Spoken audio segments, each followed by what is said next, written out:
अगली सीट की बात करते हैं। संदेश जी, आरा में रहते हैं। हाँ संदेश, जहां कभी संजय टाइगर जीते थे।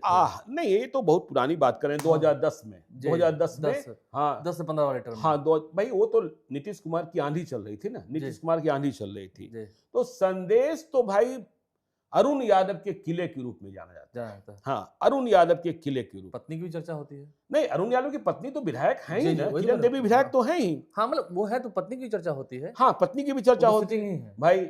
अब ईडी भी पहुंच जाती है, लेकिन बिगड़ता क्या है, छापेमारी भी हुई। हाँ, तो अरुण यादव स्वयं चुनाव नहीं लड़ेंगे। और कहा यह जा रहा है, देखिए आरजेडी से अरुण यादव की सल्तनत पर कोई खतरा नहीं है। जैसे राजवल्लभ यादव दुश्मन हो गए तो अरुण यादव दुश्मन नहीं हुए हैं। और अरुण यादव ने क्या किया कि 2020 में पत्नी को चुनाव जितवाया, किरण देवी को, जो उनके खिलाफ लड़े, परिवार के ही विजेंद्र यादव, उन्हें अब अपने साथ कर लिया।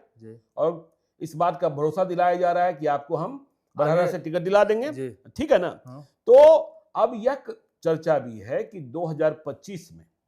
2025 में अरुण यादव, किरण देवी अपने बेटे दीपू यादव को चुनाव लड़ाना चाहते हैं, ठीक है ना। 2015 में स्वयं अरुण यादव चुनाव जीते थे, संजय सिंह टाइगर चुनाव हार गए थे, और राजू यादव माले ने भी चुनाव लड़ा था, ठीक है ना। तो अब देखिए क्या है कि स्थिति ये है कि संजय टाइगर हार गए थे या टिकट ही नहीं मिला था? नहीं, संजय सिंह टाइगर तो चुनाव हारे थे ना बीजेपी से 2015 में। 2015 में तो हार ही गए थे ना, अरुण यादव चुनाव जीते। तो अब स्थिति ये है कि एनडीए में संदेश एक ऐसा विधानसभा क्षेत्र बना हुआ है जिसमें मजबूती से लड़ने वाला उम्मीदवार एक सप्ताह पहले तक कोई दिख नहीं रहा था, ठीक है ना। जेडीयू के पास कोई मजबूत उम्मीदवार नहीं है, कोई मजबूत उम्मीदवार नहीं। तो जेडीयू इस सीट को छोड़ने के लिए करीब करीब तैयार है कि भैया आप ले लो हमको, ठीक है ना, हम जगदीशपुर लड़ लेंगे, हम बरहरा लड़ लेंगे, आप ये ले लो। लेकिन यह सीट ले कौन? बीजेपी संजय सिंह टाइगर अब लड़ना नहीं चाहते, अब लड़ना नहीं चाहते। ऐसा नहीं कि यह लड़ा जाने लायक सीट नहीं है, लेकिन वह लड़ना नहीं चाहते हैं। तो अब यहां कौन लड़ेगा, यह सवाल है। तो जेडीयू नहीं लड़ेगा तो बीजेपी ने एक उम्मीदवार तलाश लिया है। और देखिए, अरुण यादव की सल्तनत में भी आग लगाने वाला कोई विभीषण मिल गया है। अब वह कितना आग लगाएगा? एक मुकेश यादव है, एक मुकेश यादव है, इसी परिवार के हैं। पिछली बार भी चुनाव लड़ना चाह रहे थे, ये विद्रोही बने हुए हैं। पिछली बार इन्हें समझा कर बैठा दिया गया था, लेकिन इस बार यह फिर से समझेगा नहीं। हाँ, और इनके पास भी देखिए, संदेश का मतलब बालू है, संदेश का मतलब मिठाई के रूप में बालू ही है। बालूशाही अलग मिठाई, लेकिन वहां का बालू ही ठीक, सोना है, बालू ही सोना है, पीला सोना। हाँ, तो मुकेश यादव, ठीक है ना।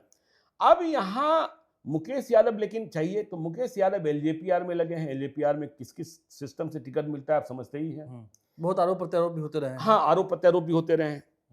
भाजपा को जो उम्मीदवार मिला है, जब जेडीयू नहीं लड़ने के मूड में, तो राम दिनेश यादव है। राम दिनेश यादव भाजपा के जिला उपाध्यक्ष हैं और हर चीज में मजबूत है, हर चीज में मजबूत है। चाहे जैसे लड़ना चाहें अरुण यादव और अरुण यादव की सल्तनत, जिला उपाध्यक्ष, कोई भी कार्यक्रम कराना हो, नित्यानंद राय ने कहा हो, चाहे सम्राट चौधरी ने कहा हो, चाहे दिलीप जायसवाल ने कहा हो, किसी चीज में पीछे नहीं रहे। और एक बात कही जाती कि संदेश में सिर्फ उम्मीदवारी की लड़ाई नहीं होगी, संदेश में पैसे की लड़ाई भी होगी। तो कौन 19 होगा, कौन 20 होगा? तो बीजेपी ने भी राम दिनेश यादव के भीतर यह भांपा है कि पैसे की लड़ाई में भी राम दिनेश यादव कमजोर पड़ने वाले नहीं। किसी प्रॉपर्टी को यदि अरुण यादव ले लेना चाहा, उन्होंने उसकी कीमत कुछ और लगाई, तो कीमत और बढ़ाकर उसे राम दिनेश यादव ने हासिल कर लिया है। हाँ, तो इस तरीके से हर कार्यक्रम में, जो अभी ऑपरेशन सिंदूर को लेकर मतलब यात्रा निकालनी हो, या फिर नरेंद्र मोदी के जो बाकी कार्यक्रम, तो राम दिनेश यादव, जब हम संदेश की और विस्तार से चर्चा करेंगे तो और विस्तार से जानकारी भी हम देंगे। तो लेकिन हाँ, एक और उम्मीदवार देखिए जिसकी चर्चा यहाँ हो रही है, उस उम्मीदवार देखिए सोनाधारी, पूर्व मंत्री हुआ करते थे ना, सोनाधारी यादव, उनके बेटे हैं कौशल यादव, वह भी लगे हैं। और तो भाई मतलब आपको थोड़ा सा और भी इंतजार करना होगा संदेश के लिए। संदेश के लिए चलिए, संदेश से क्या संदेश आ रहा है वो तो हमने आपको सुनाया है।